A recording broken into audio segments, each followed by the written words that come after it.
簡約公屋斂財騙局。香港政府現時正大力推介又自誇得正嘅簡約公屋，成本價90幾萬，近100萬一個，比傳統公屋60幾萬多出30%。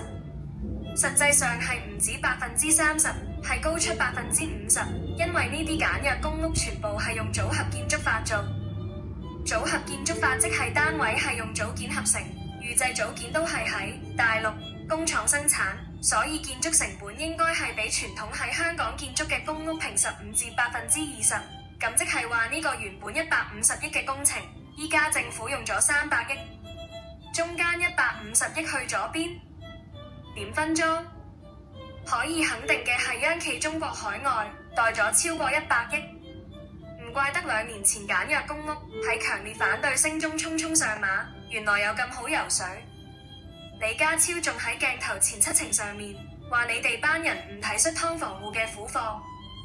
你老味，你安置咗3萬戶，還有起碼7萬戶又留佢哋自生自滅，正仆街。呢3萬戶搬入去偏遠又冇配套嘅新屋，要揾學校要揾新工，住3至5年後上公屋，又重新揾過學校揾過工，話知你死。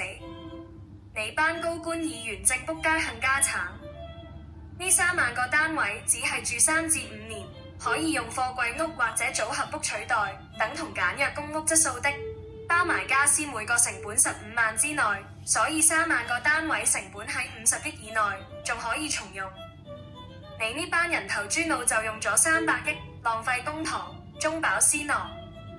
香港甚至可以利用呢個機會設廠生產組合屋，一來減低自用成本，二來可以建立起一個新嘅產業。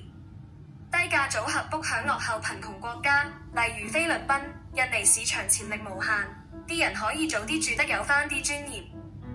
人哋菲律賓都識得即刻偷師，開咗2間公司，一間Baxable Philippines 接Baxable公司組合屋嘅單，另一間菲律賓土炮公司自己研發類似貨櫃屋已經做緊，賣15萬。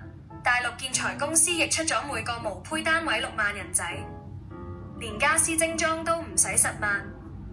而家連菲律賓都超越香港，李家超你背靠祖國，一事無成，你醜唔醜？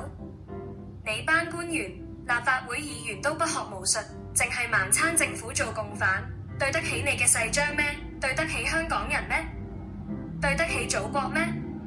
淨係識得將國安法無限擴大，實際上香港邊有國家安全問題？成班都係人渣垃圾。